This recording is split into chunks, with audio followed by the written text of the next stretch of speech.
Bárbaro. Buenas tardes, bueno, ¿cómo les va? Hoy clase de apoyo y bueno, de acordar un poco cómo va a ser el parcial del martes que viene, ¿no? Bueno, hace una forma, ustedes y nosotros estamos aprendiendo a cómo estudiar y cómo enseñar virtual y cómo evaluar virtual, ¿no? La metodología que se me ha ocurrido es que el martes que viene empezamos puntual a las 6. el, él o la que, por supuesto, a menos que haya tenido un problema justificable, quien no entra hasta las 6, bueno, se lo toma como ausente en el parcial, ¿no? Yo a las 6 les voy a pasar, ¿cómo se llama? Un archivo, y en el archivo van a ir una serie de preguntas, y ahora, igual que estamos acá, ustedes van a estar trabajando, y bueno, y vamos a estar los profesores las 2 horas esas, por si tienen dudas o por si tienes preguntas, va a ser una especie de parcial a libro abierto, ¿no? Obviamente les voy a preguntar, no sería raro que le dé artículos para que ustedes le opinen, estudios de casos, situaciones de conflictividad, no, bueno, que le haga, ustedes saben que en la cátedra somos de la idea de que ustedes tienen que desarrollar su propio criterio, su propia forma de pensar, ¿no? Su propia forma de entender la realidad, tienen que ejercitarlo, no repetirla no es para memorizar, o sea, hay que saber la teoría, pero la teoría no es para repetirla tal cual, sino que la teoría es para ampliarte tu mirada sobre la realidad, para que cuando ustedes mirando la realidad, enriquecidos por la teoría, den su propia opinión, ¿no? Así que son muchos los parciales de esta materia y bueno, cuando tengan conmigo extensión en quinto año, muchas materias, muchas preguntas son, ¿vos qué piensas, no? O ¿usted qué opina, alumno, no? O sea, ¿usted qué opina de esto? ¿Usted qué opina de esto? ¿Qué opina de tal autor con cruce tal autor con tal, ¿cómo se llama? Noticia, política agraria, ¿no? O sea que no va a ser un parcial que ustedes van a tener que ir a buscar para cortar y pegar lo que dice tal autor, sino van a tener que pensar cosas que les voy a preguntar, preguntas por ahí medio complicadas, donde les va a servir haber leído antes. O sea, lo que quiero decirles es que no le va a dar tiempo para que ustedes lean y entiendan el autor y a la vez respondan el parcial. No, no le va a alcanzar tiempo para todas las preguntas porque lo estoy pensando de esa forma, ¿no? Como así un parcial, tac, tac, tac, tac, tac, rápido, rápido, rápido, corte, el que no entregó, apelase, ¿no? O sea, así que yo diría que vayan leyendo porque no van a tener tiempo de leer en el momento o se van a quedar con pocas preguntas, ¿no? Respecto al temario que voy a utilizar, bueno, ustedes ya saben cómo es el esquema de la materia, tiene 3 pilares fundamentales: qué es y cómo funciona la economía agraria, políticas agrarias y plan de negocios de empresas agropecuarias. Sobre los 3 temas va a haber preguntas teóricas, ¿no? O preguntas de reflexión o preguntas de opinión, ¿no? Sobre todos los temas que han tenido en clase. Todas mis clases están grabadas, en la mayor parte de las clases yo les sugiero bibliografía. Hoy día hablábamos con Susana, qué bibliografía le falta, qué estábamos chequeando, qué no está colgado en el aula virtual o qué no le hemos mandado, ¿no? Bueno, creo que ya está casi todo. Y si no, igual a mí ustedes saben que el criterio de la cátedra es que si además ustedes encuentran una bibliografía que a ustedes les gusta sobre el tema, buenísimo. Buenísimo, es enriquecedor, es bárbaro, ¿no? Estamos, con mucho gusto aceptamos otras lecturas que nosotros no hayamos leído, si es que tienen que ver con el tema, ¿no? ¿Y cuáles son las áreas temáticas? Son estas 3. En economía, que digamos, el área temática, el punto más grueso, ¿no? El punto más que tiene más carga teórica. Lo primero que son las condicionantes previas que hay a la economía agraria, ¿no? Este enfoque que yo le doy a la materia, que es básicamente ambiental y de derechos humanos, ¿no? O sea, antes de hablar de la economía agraria, ¿cómo está la tierra y cómo estamos los humanos? Yo les decía que este es mi gusto de la economía agraria. Hay muchos economistas que son liberales, que no les importa cómo está la gente ni cómo está el medio ambiente, lo que importa es la rentabilidad y que el mecanismo del mercado, la libre oferta y la demanda, funcione libremente con la menor intervención del Estado posible, ¿no? Yo en eso soy ambientalista y de los derechos humanos. Lamentablemente se tiene que fumar un profe que tiene esa posición, ¿no? ¿Qué significa? A la economía agraria la miro desde varias perspectivas antes de entrar a meterme a analizarla adentro. y cuáles son las condicionantes que tiene la economía agraria, ya sea para alguien liberal, del punto de vista político, alguien estatista o alguien socialista. Bueno, el calentamiento global, eso, sea cual sea tu posición teórica, tu gusto sobre la economía, el aumento de la temperatura, el desorden de esto que, bueno, hablábamos con Hugo recién, ¿no? No llueve cuando llovía antes, llueve cuando no llovía, hela cuando no helaba, llueve de más, llueve de menos, en épocas que falta agua, en épocas que sobra agua. El calentamiento global ha hecho más impredecible la conducta de la lluvia y de la humedad y de la helada, y bueno, y al hacer más impredecible eso, se ha hecho más impredecible la agricultura. O sea, es mucho más difícil producir, porque bueno, no hay predecibilidad sobre el clima, ¿no? Entonces, el primer tema, el calentamiento global, yo les pido sobre eso, tiene un informe de la FAO muy interesante de cómo está la situación, cómo va a estar, cuáles son sus proyecciones, cuáles son sus predicciones, ¿no?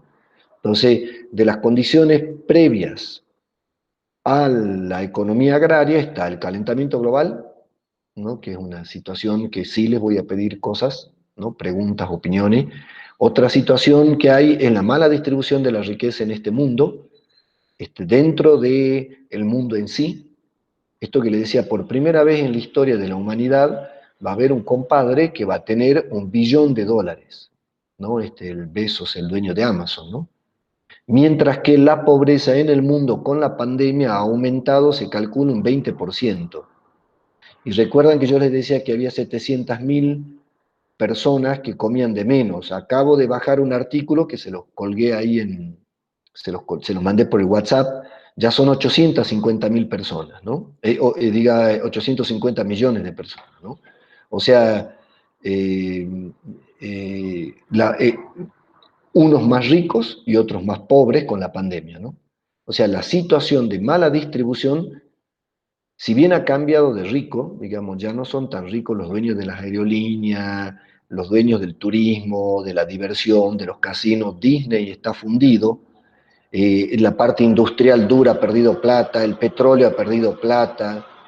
Hay sectores que han ganado mucha plata, que básicamente son nuevas tecnologías TICs, todo lo que tenga que ver con la comunicación, todo lo que tenga que ver con la educación, los que tenían una oferta educativa nunca, muy interesante desde mi perspectiva, que uno de los efectos de la pandemia es que la gente estudia más, ¿no? Entonces hay mucha más demanda y hay mucho más gasto en estudio.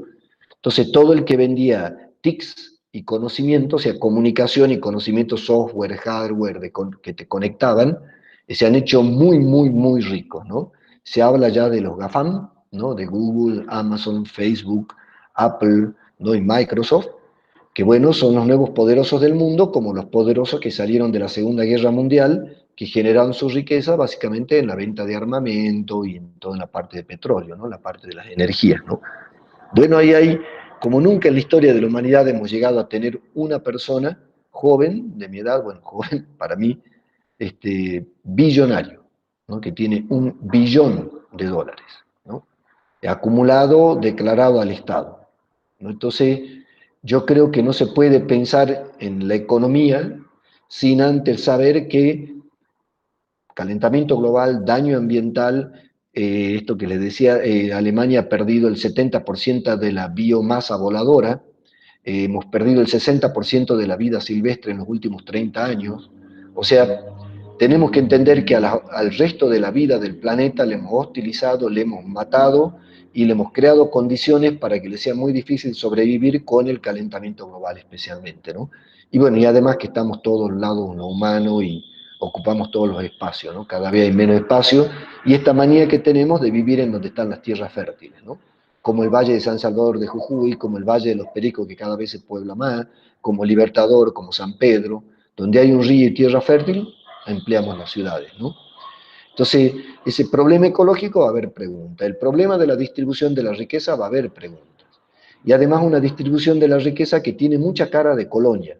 ¿Qué significa de colonia? Que los países que hace ya cientos de años van a otros países a hacer negocios, bueno, Argentina y Latinoamérica tienen varios cientos de años que entre los europeos primero, inglés, españoles, ingleses Y después los norteamericanos vienen por nuestros recursos naturales y son empresas que se enriquecen, si bien ponen tecnología y capital legítimamente, se enriquecen con nuestros recursos naturales, ¿no? Jujuy es el mejor ejemplo, esto que les decía, todas las minas son extranjeras, canadienses, norteamericanas, chinas y japonesas, la fábrica de cemento es suiza, el ingenio Ledesma es de capitales argentinos, pero que su riqueza la ha invertido afuera y sus dueños no sé dónde viven.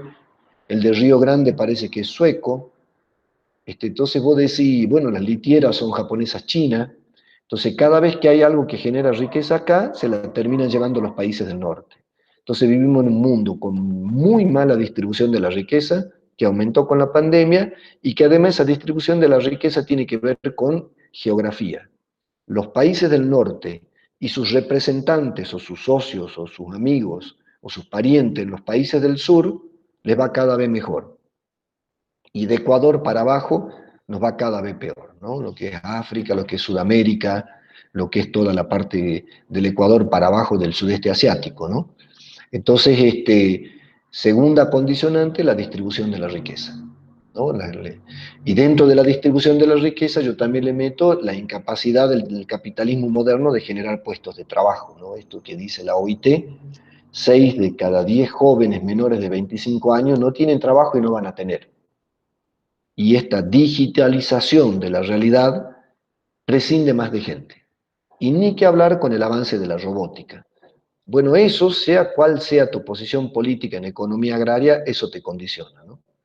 Después les decía, dentro de esta misma de mala distribución de la riqueza, otro elemento que interesa es que, bueno, hay casi la misma cantidad de obesos que de desnutridos, según dice la OMS, ahora hay más desnutridos que obesos, porque con la pandemia se han aumentado, han pasado 850.000, casi no 1.000 millones de personas, ¿no? Que están desnutridas, y los obesos también están llegando a 1.000 millones. O sea, como especie de 7.000, casi 8.000 millones, 1.000 millones están enfermos por comer de más, con serios problemas físicos y con mucho gasto al sistema de salud público y privado para mantener una enfermedad producida por comer de más, ¿no? No sé, bueno, la angustia, la ansiedad, lo que sea, y tenemos casi la misma cantidad de personas creciendo que tienen hipotecado su futuro porque están comiendo de menos, sobre todo los niños, ¿no?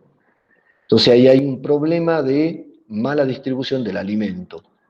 Dentro, primera cuestión, medio ambiente; segunda cuestión, distribución de la riqueza; tercera cuestión, gente que come y gente que no come; cuarta cuestión relacionada con eso, el desperdicio de alimentos, ¿no? Hay muchos trabajos sobre el desperdicio y la basura, ¿no? Incluso en esto de toda la cadena agraria, desde el productor hasta el plato. Desperdicia el productor porque, bueno, si no da para subirlo, no da para levantar la mano de obra, para pagar la mano de obra del tomate, se pudre ahí tirado, ¿no? Muchas veces los argentinos y sobre los jujeños hemos visto montones de veces desperdicio de alimentos porque el mercado no le da. No es que la gente no quiera pagarle al consumidor, es que los intermediarios le pagan tan poco al productor, que, sobre todo al pequeño, que no le alcanza para poder cubrir los costos de la mano de obra y se deja la comida tirada. Entonces, desperdicia el que produce por fallos de mercado, así le llama la economía, ¿no? Desperdicia no tanto el que procesa, desperdicia un poco, pero desperdicia el que guarda para vender por las fechas de vencimiento. No hay mucha comida que se tire en súper, en restaurantes. Por ley en casi todo el mundo no se puede regalar comida por los riesgos legales de que regales comida, se muera alguien y lo demanden al supermercado, al restaurante. Entonces, por una cuestión de seguros, el desperdicio del alimento de los supermercadistas, de los que están al medio entre el productor y el consumidor, se tira. Y es una buena cantidad. Y después, bueno, según dice la OMS y también lo dice la FAO, los principales que desperdician basura, el 30% de la basura es por fallos de mercado del productor, y el otro 30-40% somos los consumidores individuales, ¿no? Que siempre el plato sobra comida, que, bueno, tenemos más ropa de la que necesitamos, si cuando la ropa viene del campo. Esto que les decía, hay estudios de los basureros en los barrios ricos, el 60-70% es comida tirada, ¿no? Entonces hay como una idea de que es parte de la prosperidad y la riqueza desperdiciar. Entonces tenés más ropa de la que necesitas, más auto de lo que necesitas, más comida de la que necesitas. Entonces hay mucho desperdicio en la costumbre de cada individuo. Si cada uno de nosotros compraría exactamente lo que va a consumir y no tiraría, y cocinaría lo que va a comer, habría una reducción del 30% del desperdicio en el consumo privado.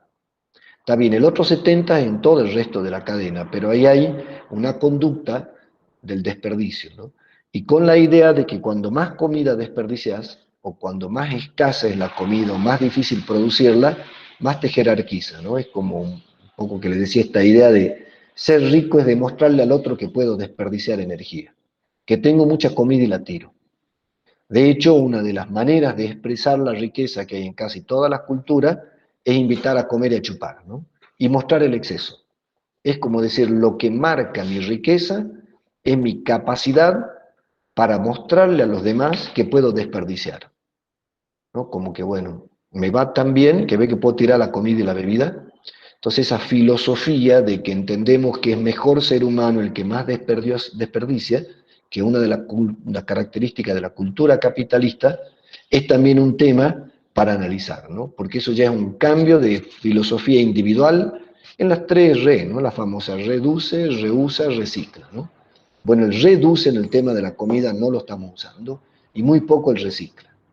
Y perdemos 30% en los hábitos privados, ¿no?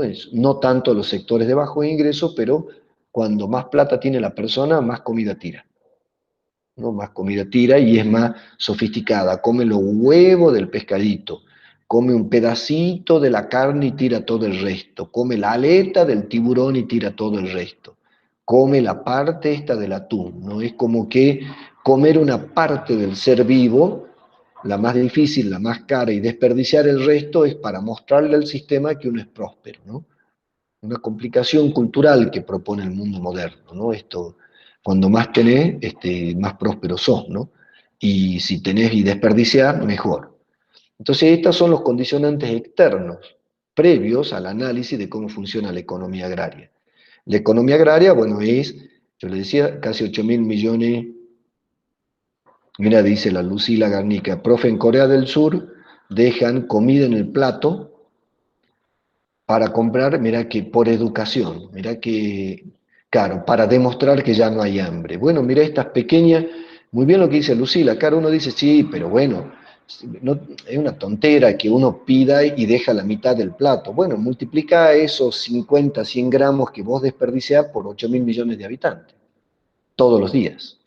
Entonces se hacen volúmenes realmente importantes de desperdicio de comida en el consumo diario, en la forma de entender el consumo, como dice la Lucila, es para mostrar, ¿no?, de que no ando hambriento, ¿no? Acá dice la Priscila, un claro ejemplo de lo que acaba de decir es McDonald's, totalmente, totalmente. McDonald's tiene enormes, enormes desperdicios de alimentos, ¿no? Pues en su hamburguesa, además que tiene una integración vertical, hace su papa, hace su carne, digamos, un bloquecito que te entra en los países, tiene enormes desperdicios, ¿no? Y que bueno, cuando más desperdician, más capos son. Entonces son las condicionantes previas, va a haber preguntas sobre eso. Y después viene, bueno, el objetivo de la materia, ¿cuál es? Y bueno, somos 8.000 millones en este mundo finito, con recursos finitos, sobrecalentado, mal distribuido, que desperdicia, que tenemos que comer todos los días. Tenemos que comer, tenemos que usar ropa natural, ¿no?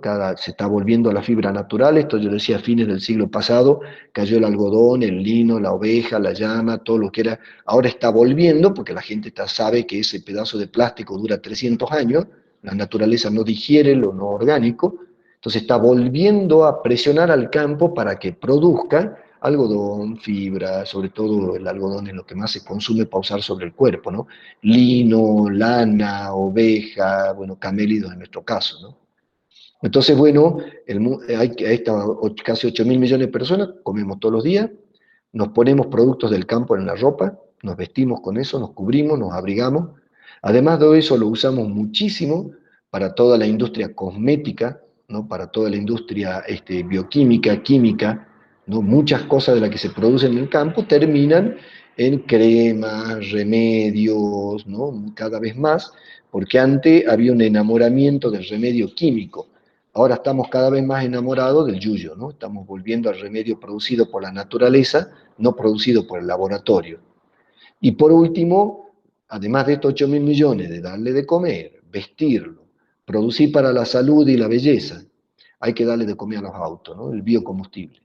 No hay que hacer andar autos con biocombustible, ¿no? Producir biomasa para producir bioetanol, biogás, ¿no? Todas las alternativas que hay de... Entonces, bueno, estos 8.000 millones necesitan todos los días eso. Bueno, ¿cómo hacemos los humanos en esta naturaleza limitada de esas características para en conjunto con la naturaleza producir para que los 8.000 millones comamos todo, nos vistamos todo, y si se puede usar energía renovable, mejor? La economía agraria estudia eso, se dedica a eso, a ver cómo hace, cómo funciona esto. El objetivo es ese, investigar, analizar para que estos 8.000 millones de humanos produzcan alimento, todas estas cosas, mantengan la vida, no dañen el ecosistema y promuevan una mejor distribución de la riqueza y descolonicen nuestra Sudamérica, ¿no? Desde mi perspectiva. Entonces la economía agraria tiene ese objetivo. ¿Cuáles son las reglas del juego de la economía agraria? Bueno, las reglas del juego la ponen tres instituciones: el mercado, el Estado y las organizaciones de la sociedad civil. Las organizaciones de la sociedad civil formales, como CRAC, CONINAGRO, la sociedad rural, yo les he dado un artículo que las explica cada uno en qué momento se formó de la Argentina, ¿no? Y esas organizaciones, la lógica del mercado y la lógica del Estado, les voy a preguntar cuál es la lógica del Estado, cómo ha ido evolucionando el Estado, cuál es la lógica del mercado, va a haber preguntas sobre ese tipo, ¿no? Inmediatamente de eso después me metí a estructura agraria, que yo les decía es una forma de ordenar la realidad, sobre todo para hacer políticas. Y ahí le expliqué todo cómo está la estructura del mundo de la comida, ¿no? La concentración en estos 6 grandes monstruos, cómo estos grandes monstruos van comprando empresas más chicas, cómo ha sido el proceso agrario de Argentina y de Jujuy. Le vamos a hacer preguntas también sobre la estructura agraria argentina y Jujuy, ¿no? Esa es la primera parte, que va a haber 2 o 3 preguntas o más de esa primera parte. Después viene políticas agrarias. Bueno, políticas agrarias es cómo uno con el Estado y la ONG incide en este juego de tensiones que es el Estado y el mercado, ¿no? ¿Se acuerdan esto del Fernet y la Coca-Cola? El mercado que quiere lucro y enriquecimiento, el Estado que busca distribución y cuidado, y esta tensión en estas dos instituciones. Hay gente que las creen totalmente enemigas y opuestas. Yo creo que eso es un defecto del 70, del siglo pasado. Yo creo que hoy el liberal puro y el marxista puro o el comunista puro sigue con su cabeza armada para el siglo pasado. Estado y mercado hoy, en la realidad de la economía agraria, no hay país que no tenga empresa agraria y no hay país que no tenga Estado haciendo política. Incluso con la paradoja de que los países más liberales, que promueven el liberalismo, como Estados Unidos, bueno, hoy China y Europa, son tremendamente protectores, ¿no? Yo le he dado un excelente artículo donde muestra cómo Argentina en realidad casi no cuida su agro, mientras que todo el resto del mundo le regala plata, ¿no? Especialmente los países nórdicos, ¿no? Que son los que tienen los mayores niveles de vida, calidad de vida, ¿no? Entonces, políticas agrarias, estructura agraria y políticas agrarias, ¿no? Es probable que le haga pregunta a usted qué haría en este caso, qué pasaría con esto, les dé un artículo. Entonces va a haber algunas preguntas sobre política agraria que tiene que ver con estructura agraria. Y después, la última parte es plan de negocio, ¿no? También va a haber 1 o 2 preguntas para ver si ustedes han fijado la teoría y la práctica de plan de negocio, ¿no? Como para ver cómo están formados con eso. Entonces el parcial va a ser así. Estos son los 3 temas gruesos. Con esto que, bueno, si lo quieren volver a ver, ya mañana se los bajo y los cuelgo en el canal del YouTube. Va a ser un conjunto de preguntas que no van a tener mucho tiempo para profundizar y van a tener un tiempo limitado para responderlas, ¿no? Bueno, no sé, alguna pregunta. No sé si han entendido cuál va a ser la mecánica. O sea, a las 6 en Profe, punto. Sí, querida. Sí, Lucila. eh, mi duda es que si va a estar tipo cuestionario en el aula virtual o es un archivo individual que los manda a cada uno y en 2 horas se lo tenemos que mandar. Exactamente. Es un archivo que yo voy a colgar en el WhatsApp, igual que les cuelgo el link, ¿no? Un archivo de Word donde están las preguntas, cada uno y cada une la recibe a las preguntas y trabaja en su casa. Y cuando antes de que termine la hora, que les vamos a decir a tal hora, el que no entrega a tal hora, me vuelven a mandar por WhatsApp, ¿no? O al WhatsApp de la cátedra, no a mí a la cátedra, es su producción. Así va a ser, Lucila. Bien, profe, ¿y es sincrónico o no? ¿No vamos a estar conectados mientras lo hacemos? Yo voy a estar, por si tienen dudas, ¿entendés? O sea, sí es sincrónico, o sea, yo voy a estar esperando por si tienen preguntas, dudas, quieren saber algo, se trancan. ¿Por qué quiero hacerlo sincrónico, Lucila? Porque estamos todos aprendiendo esto, pues. Yo no, nunca he tomado parciales así, ustedes nunca han rendido parciales así o pocas veces, entonces estamos todos aprendiendo. Y yo la verdad de esto, yo en eso sigo un filósofo que me gusta mucho, yo creo que estamos aprendiendo tanto en nuestras vidas privadas, al estar encerrado, al estar aislado, estamos aprendiendo tanto de nosotros mismos, de nuestros amores, digamos, estamos aprendiendo tanto que de la vida, que aprender un poco menos de la academia no me preocupa mucho, ¿no? Yo creo que este año es un aprendizaje existencial, no, no es tanto un aprendizaje académico.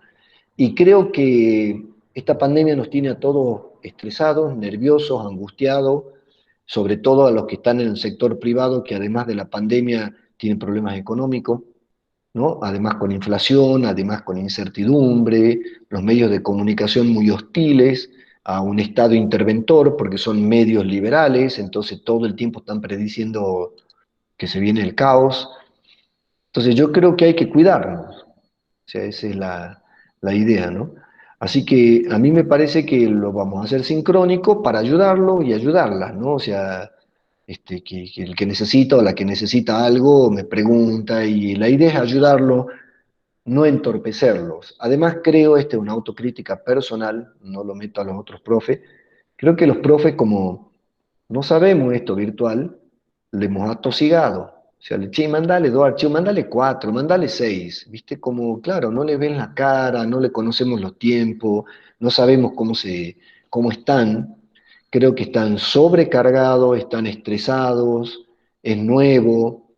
Entonces, mi preocupación es cuidarlos, ¿no? Como cuidarlos, ¿no? O sea, tenerles paciencia, si no le ha salido el parcial, volvérselo a tomar una vez, dos veces, la que necesiten, darle las clases de apoyo que necesitan. Así que sí, Lucila va a ser sincrónico para ayudarlos, ¿no? Acá Gonzalo me dice, ¿usted cree que las grandes empresas se sienten así? ¿O el pueblo en general? Y si sos gran empresa que estás ganando mucha plata, no sé si te importa mucho. Yo creo que es el pueblo en general, creo que es el ciudadano común que está estresado, ¿no? Dice, por favor, dice Fernando, que se tenga en cuenta que no todos disponemos de tanto tiempo en cuanto a tanto archivo. Ah, vos decís, no referido al parcial, sino en general. Comparto con vos, Fernando. Creo que los profes se nos va la mano en darle archivos virtuales. Profe, Sí, Priscila. sabe que el otro día leí un tuit que un chico que así universitario como nosotros que lo decía como en tono, yo supongo que triste que nuestros abuelos sin o bisabuelos sin educación, eh, sin nada de lo que nosotros tenemos ahora consiguieron comprar un terreno, hacerse su casa, crear incluso grandes empresas y nosotros no contamos con esa posibilidad que justamente nos preparamos para eso, ¿no? Estudiamos para eso y muchos de nosotros no tenemos la posibilidad de, no sé, a unos 24, 25 años de independizarnos porque no contamos con un trabajo estable o directamente si tenemos estudios no tenemos la posibilidad de trabajar tampoco porque no nos dan el espacio. Y le quería preguntar qué opinaba usted de eso. Creo, Priscila, que es una contradicción del capitalismo. El capitalismo tiene una idea muy rara. Entiende que cuando un empresario prospera, cuando adquiere tecnología que expulsa al ser humano. ¿Por qué? Porque el empresario tiene dos costos grandes. La gente y en este país los impuestos. ¿En qué gasta la plata el empresario? En la gente, la mano de obra, la materia prima, los insumos, los gastos de fabricación y los impuestos. Entonces, a ver, vos podés reducir la materia prima y no, porque produce menos. Vos podés reducir los impuestos, no, porque los pone en el Estado. Entonces, ¿qué es lo que el costo que puede reducir un empresario? Entre otros, y el primero es la gente. Entonces, toda la tecnología avanza para que haya cada vez menos gente involucrada con el proceso de producción. Y en el caso del agro es tremendo. La soja necesita muy poca gente, ¿no? No sé, los criaderos de pollo tecnificados, los de la fábrica de carne de los chanchos, que alguien me preguntaba cuándo vamos a hacer el debate de los cerdos, lo vamos a hacer después del parcial, ¿no? Ya el martes que viene empezamos con la teoría, vamos a dar la clase para que hagamos el debate, ¿no?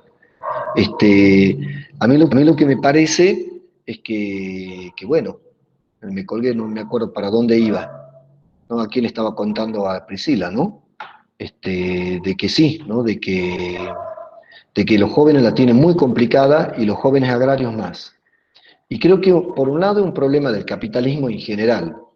Después, ¿cuál es el problema que tenemos? Argentina apostó mucho su economía a la dependencia de su mayor cartita, que es la soja, para traer dólares y a su actividad interna. Y bueno, ustedes pónganse a pensar que cuando se acabó el viento de cola de la soja, al inicio del primer gobierno de Cristina Kirchner, los datos económicos es que ahí empezamos a decrecer. O sea, nosotros llevamos 4 años del presidente anterior que fueron durísimos, que fueron endeudamiento sin crecimiento y sin inflación, en la peor combinación para un economista, ¿no? Es como coronavirus y ser diabético, obeso y tener presión alta, digamos, ¿no? O sea, teníamos inflación, cerraban empresas y endeudamiento. Digamos, no teníamos buena. Bueno, de ese proceso ya llevamos casi 6, 7 años que no se generan nuevos puestos de trabajo y todos los años hay nuevo argentino. Entonces el mundo tiene menos trabajo para los jóvenes. Y dentro del mundo, Argentina, además, en ese contexto hostil para su trabajo, lleva 6 años sin crecer. Claro, Bolivia tiene menos problemas porque ha crecido 13 años sin parar. Ha decrecido los últimos 1 o 2 años, ¿no? Bueno, como han administrado ellos su economía, ¿no? Entonces a mí me parece que un problema que además del global de los jóvenes, es el argentino, que bueno, no crecemos y la prosperidad de las empresas es más máquinas, menos gente. Fíjate, ha sacado un artículo del Ingenio Ledesma, yo les he compartido, creo, ese artículo, que tecnifican y meten drones para el cultivo de la caña. ¿Y eso qué significa? Hay 1000 empleos menos y más productividad. O sea, ya no va a haber gente que va a entrar al cañaveral, va a haber un dron con un ingeniero mirando todo y el dron con capacidad de curar, de diagnosticar, de mirar de cerca, de hacer selecciones, ¿no? Entonces, si ustedes se ponen a pensar, este sistema tiene una idea de prosperidad que los excluye a ustedes. O sea, si te va bien es porque tenés máquina y no necesitas gente, ¿no? Ya hay supermercados sin humanos, ya hay bancos sin humanos, ya hay Amazon, y bueno, Mercado Libre, que es un software. ¿Cuánto trabajo da ahí? ¿Cuántos almacenes cierra? ¿Cuánta gente queda sin trabajo por un software que conecta oferta con demanda, ¿no? Entonces, la tecnología es un problema porque es una tecnología que va contra el propio humano. Obviamente al dueño de la tecnología lo hace más rico, pero el resto y sobre todo ustedes los jóvenes no tienen espacio, ¿no? No tienen espacio. Acá dice Yadir Esquivel, profe, tiene mucho que ver la educación del pueblo, ¿no? Mira, a mí me gusta un autor que se llama Tomás Piketty, ¿no? Que ha hecho él continúa a un economista que se llama Angus Madison, que ha hecho un análisis de 300 años en Europa de la distribución de la riqueza. Piketty, ¿no? Madison era inglés, lo continúa y toma donde dejó Madison hasta hoy. Y él a la conclusión que llega analizando los países a largo plazo, hay dos cosas que mejoran el nivel de la calidad de vida de la gente. La educación o la violencia. Fíjense en Chile. 6 de cada 10 chilenos nace pobre, muere pobre y no tiene posibilidad de salir de pobre porque no puede acceder a la educación pública. Esto que le está pasando a usted de acá. Claro, ustedes dicen, bueno, pero también hay universidad privada. Lo que pasa en la realidad es que al haber una universidad pública de calidad gratuita, la universidad privada que es barata porque no puede competir con la otra. En cambio, si no hay esa universidad pública que le haga bajar los precios, y bueno, cobran fortuna, ¿no? Hay gente en Chile que se endeuda de por vida para tener un título. Sí, Yadira, yo creo que la educación, ¿no? Es clave en todos los sentidos, ¿no? Como gente comprometida con el medio ambiente, comprometida con la sociedad, con el futuro, con la pobreza, con la mala distribución y para la prosperidad de la vida personal, ¿no? ¿Alguna otra pregunta? Ingeniero, profe, Sí, Fernando. recién hablaba usted sobre la tecnificación de los drones y demás. Hacía mención el ejemplo de la carne. ¿Y el Estado hoy cómo está interviniendo en eso? Porque es algo que no viene sucediendo de hace un año. Y bueno, depende cuando el Estado es una institución que la podés usar de acuerdo a las ideas que vos tenés del rol del Estado. Si vos sos una persona extremadamente liberal, promovés la adquisición de tecnología, ayudás, das créditos, buscás inversión extranjera para que traigan tecnología, porque la prosperidad del grande es lo que cree el liberal, que esto de la locomotora va a arrastrar todos los vagones o va a derramar sobre los vagones de atrás o por responsabilidad social le va a convidar riqueza, ¿no? Son buenas ideas, pero en la práctica hasta ahora no están funcionando, ni el trickle down, ni la teoría del chorreo. Entonces, bueno, pero hay mucho gobierno que le gusta apostar al grande. Bueno, yo sé que con esto no me gano amigos, pero bueno, uno como economista tiene que decir lo que ve. El gobierno actual, fíjense, en el tema del cannabis, que es un excelente negocio, en vez de hablar con los tabacaleros, se asocia con una empresa multinacional norteamericana, grande, con el tema del litio, de afuera, trae grandes inversores. Con el tema de la esperanza, en vez de dar esas 7.000 hectáreas a pequeños productores, se la vende a un ingenio de Tucumán. Además, con muchas dificultades financieras y económicas, muy cuestionado en Tucumán, ¿no? El grupo Budeguer. Entonces, vos fíjate a tu pregunta, querido, el Estado actual provincial apuesta al grande. Cuando hay una oportunidad de negocio como el cannabis, como la vicuña, como el vino, ¿no? Como las tierras de la esperanza, en vez de apostar al pequeño productor que genera mucho empleo, que es agricultura familiar, apuntó al grande que pone mucha tecnología, ¿no? Entonces el Estado puede ayudar al mercado o puede regularlo al mercado, ¿no? En los últimos años veníamos con una idea de Estado que tiene que ayudar al grande, porque el grande, el que es competitivo, el que tiene mérito, y él va a sacar adelante el país. Y el que no tiene mérito y no es competitivo, bueno, aguantate, ¿no? Lo que pasó en Chile es que ya no se aguantaron más. Entonces, no sé, Fernando, depende qué Estado y qué idea de Estado tenga quien lo conduce, ¿no? Y qué estabilidad en esas ideas, porque yo voy observando que nuestro gobernador, de pasar a ser muy pro, muy liberal, yo me acuerdo saliendo a decir, el sector público no tiene que dar empleo. Acá lo que tiene que dar empleo es la empresa privada y la grande, y trayendo grandes empresas, mandando técnicos a buscar capitales para que vengan a invertir en vitivinicultura en la quebrada. O sea, claramente un gobierno pro gran empresa. Bueno, hoy está cambiando su idea el mismo gobernador, ¿no? Ya le parece interesante un gobierno estatista, ya le ve virtudes, ya le ve defecto al anterior liberal.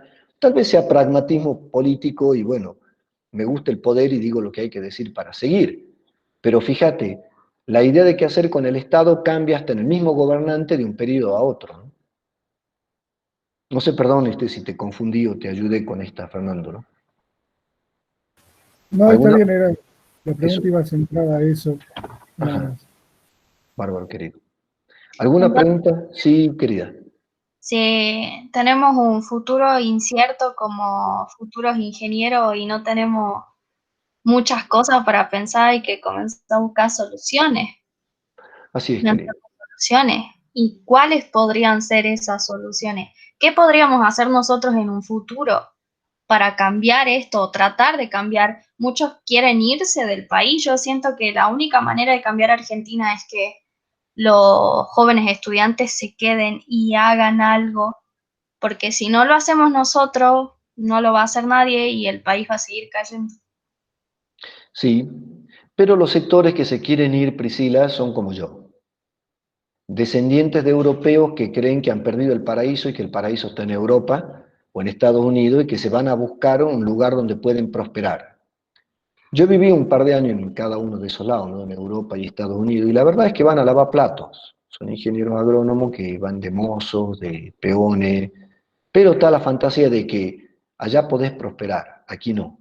¿No? Yo coincido con vos, hay que quedarse, este es un país maravilloso, una provincia maravillosa, poca gente, muchos recursos naturales. Está bien, tenemos problemas políticos, estamos asediados por China y Estados Unidos que quieren nuestros recursos naturales, tienen muchos socios locales, estos dos grandotes, pero me parece que es un país maravilloso y una provincia maravillosa. Y respecto a la respuesta, esta es mi opinión personal, Priscila, ¿no? Esto no tiene que ver tanto con la materia, esto pienso yo. Yo creo que los viejos le hemos arruinado. Yo no espero que salgan mucho de nuestras generaciones buenas ideas para cambiar el mundo. Yo creo que ustedes las tienen que producir. Nosotros les podemos pasar la experiencia de qué no anda. Ahora lo nuevo lo tienen que pensar ustedes, ¿no? Lo nuevo lo tienen que pensar ustedes. Yo creo que lamentablemente le dejamos un mundo como se lo dejamos, con todas estas contradicciones, ¿no? Bueno, es lo que le tocó. Mis dos abuelitos, mis cuatro abuelitos, Priscila, uno de ellos vino famélico, no comía y era analfabeto, se murió sin leer ni escribir. Entonces uno dice, sí, estamos mal ahora, pero nuestros abuelos tal vez han estado mucho peor y la han pechado, ¿no? Y han transformado este país, ¿no? Yo soy de la idea que hay que quedarse y pelearla acá porque este es un lugar. Yo creo que vivo usted sabe mi opinión, yo creo que vivo en el mejor lugar del mundo. Me encanta Jujuy, me encanta la cultura de Jujuy, me divierte muchísimo, me siento muy bien, me encanta su naturaleza, me encanta su gente. Claro, por ahí me dice, pero usted, profe, es un optimista al pedo porque tiene lleno de defectos. No, soy un hombre práctico. ¿De qué me sirve vivir acá si estoy renegado de vivir acá? Yo tengo la idea que uno tiene que estar enamorado del lugar donde viva, sea cual fuere. Tiene que amar su patria, su matria. Tiene que estar orgulloso y enamorado de dónde está. ¿Por qué? Porque aquí estamos, aquí está nuestro cuerpo. Ahora, gente, yo les decía, yo tengo dos hermanas. Una hermana vive hace 30 años en Suecia porque se ha ido de este país porque no puede prosperar. Y la otra hermana, los primeros pesitos que juntó, se compró un departamento en Miami, ¿no? Trabajó. Y bueno, somos descendientes de europeos y mis sobrinos se quieren ir y no están enamorados de Latinoamérica. Y Jujuy peor, le parece que está lleno de collas, de negro, que es sucio, que es muy latino para ellos, ¿no? Entonces sí creo que hay muchos de los descendientes de europeos que todavía no hemos enamorado de nuestro país, tampoco nos hemos enamorado de su moneda, estamos más enamorados del dólar que cae en picado en el mundo, pero acá en Jujuy nos peleamos por un dólar, en Argentina nos peleamos por un dólar, ¿no? Así que a mí me parece que coincido con vos, es un desafío difícil. No sé si nosotros tenemos la solución, nosotros tenemos la experiencia de lo que sale mal, ¿no? La riqueza de nuestro lado es la autocrítica para ustedes. Creo que tienen que ser creativos bueno, un poco como dice el Papa, ¿no? Tienen que hacer lío, Priscila. Tienen que hacer lío, tienen que discutir con la política, con la empresa, con la religión, y decir queremos un lugar y queremos vivir bien, y ustedes son más conscientes ambientalmente, y la equidad de género, ya las mujeres no buscan un marido que es su media naranja y le da sentido a la vida, ya quieren realizarse como profesionales, quieren hacer su vida igual que nosotros, digamos, ¿no? En equidad de formas de entender la vida, ¿no? Y creo que esos son cosas que se ganan en batalla, ¿no? Yo creo que, por ejemplo, con el tema medioambiental y la pobreza rural, me voy a morir peleando, ¿no? Sí, no sé quién quería preguntar que lo interrumpí. No, yo quería aportar, ahí, como dice la compañera Priscila, más que pensar en irse, no tendrá que ver en planificar algo, no sé si a nivel grupal juntar cooperativas, sino a nivel individual, ¿no? Que, que creo que tendrá que ver con la política agraria, con un plan de negocio más individual. Sí, En el yo caso creo que sí. en el caso, como usted decía, de los negros, los pueblistas que quedamos, ¿no? En este caso, lo que el Estado debería dar las herramientas, Yo te comparto con vos. y creo que las está planificando también, ¿no? Para eso. Yo comparto con vos, pero bueno, ese es mi gusto personal, ¿no? Cada uno de ustedes tiene que, así como vos estás exponiendo tu punto y yo puse el mío, exponer su punto. Sí, yo creo que el Estado tiene que intervenir en las oportunidades de negocio y hacer que esas oportunidades económicas, ya lo van a ver con los cerdos. ¿Qué vamos a hacer en Jujuy? ¿Un criadero de 15.000 cerdos en la zona del ramal de propiedad de los chinos que da trabajo a 10 personas? ¿O vamos a hacer 500 productores con 30 madres cada uno, que viva de 30 o 50 madres? Claro, es una decisión del Estado, ¿no? Entonces yo coincido con vos, hay que meterse en política, hay que militar para que las oportunidades de empresa No se la lleven los grandes que no generan empleo y que se llevan la plata afuera. Tienen que quedar acá. Para mí, ¿no? Pero eso es una opinión ya que cada uno, esto es lo que busca la materia, esto es lo que acaba de pasar recién, ¿no? De que el alumno dice, yo pienso esto. Me encantó. Es el objetivo de la materia. Ahí Nico pregunta, dice que no está sin micrófono. ¿Podría profundizar sobre el pensamiento sobre lo que es la era digital? No sé. Viste, los cambios tecnológicos han cambiado a la humanidad. Cuando hemos inventado el fuego fue un cambio histórico para la humanidad, cambió nuestra forma de organización, tuvimos muchísimos cambios. Cuando hemos inventado la agricultura, otro cambio, ¿no? Profundísimo. Cuando hemos inventado el motor a combustión y el uso del motor a combustión no solo para trasladarnos, sino para producir, especialmente en el agro, el tractor, ha habido otro cambio. Y bueno, hay que ver cuál es este cambio, ¿no? Hay gente que es optimista, que piensa que vamos a vivir todos comunicados, trabajando en su casa, muy felices de la vida, 3 o 4 horas y muy bien pagos, ¿no? Yo soy optimista, como soy antropólogo y los antropólogos estudiamos la historia del ser humano desde hace 4 millones de años, desde que nos hemos hecho bípedos, ¿no? Que nos paró en 2 patas, que somos sapiens sapiens, y bueno, la verdad que estamos cada vez mejor como tan mejor que somos muchos y estamos extinguiendo a los otros, ¿no? El éxito de nuestra especie está siendo el exterminio de las otras, ¿no? Así que, bueno, a mí personalmente creo que el acceso al conocimiento vía digital me parece maravilloso, maravilloso. Que no tengas límite para aprender. ¿Será que yo me he criado en el mundo que no había libros? ¿No? Yo recuerdo a mi padre en la época del proceso quemando los libros en el fondo de la casa porque era peligroso tener algunos libros. Entonces imagínate, querido, ¿no, Nico, que para mí poner en Google lo que yo quiero saber y poder bajar el libro, o aún mejor, verlo al autor o al autor en YouTube, estoy alucinado. A mí me parece que lo mejor de la era digital es el acceso al conocimiento, ¿no? Y a la información. Antes podía haber una violación de los derechos humanos terrible, una tremenda quema del Amazonas y no nos enterábamos. Ahora la estamos viendo en tiempo real, ¿no? Entonces, sí creo que ha profundizado muy bien en eso, acceso al conocimiento, comunicación, información. Creo que tiene la debilidad de que virtualiza la vida y los seres humanos somos digitales y cuerpo y materia, ¿no? Somos pulso digital y materia, digamos, somos información y cuerpo, y creo que tiene el problema del desempleo, ¿no? Le veo una buena y una mala, ¿no? ¿Alguna otra cosa, chiques? ¿Estamos? Bárbaro, entonces, nos veremos el martes que viene, 6 de la tarde. Yo por el WhatsApp de la cátedra les mando las preguntas, estoy esperándolo, estamos los profes esperando sus preguntas, sus averiguaciones, ¿no? Si quieren escuchar todas las respuestas, estén sincrónicos, y si no, a la de hora que le digamos, tienen que entregar todo y los evaluamos, ¿eh? Yadira pregunta, ¿cuánto tiempo? Yo calculo que 1 hora y media, Yadira, de 6 a 7:30. Pero les repito, estamos aprendiendo todo, así que por ahí no le alcanza el tiempo y lo negociamos sobre la marcha, ¿no? ¿Listo, chiques? Entonces vayan saliendo, así puedo grabar esta clase y colgársela para los alumnos que no han podido participar. ¿Ah? Pues así que les pido por favor que... Chao, chicos. Chao, profe. Chao, Yadira. Muchas gracias. Chao, querida. Chao, Claudia. Chao, Gustavito. Chao, Hasta profe, luego. hasta luego. Chao, chao. Que esté muy bien, Camila. Bien. Chao, Kevin. Chao, Juliana. Que esté muy bien. Chao, Raúl. Nos vemos. Chao, Tito. Nos vemos. Que esté muy bien, querido. Suerte con la lluvia. Chao, Hugo. Dani. Sí. ¿Cómo ¿Cómo estás, estás, Raúl? ¿Cómo estás, Dani? ¿Cómo Hugo? andás? Muy bien, Muy bien, ustedes. Muy bien. Bueno, nos Nos estamos vemos. comunicando entonces. Muy Chau, bien. chau.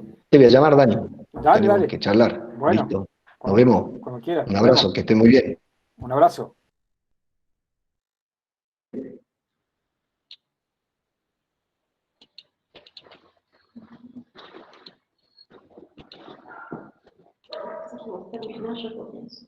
Pero yo a las 8 tengo...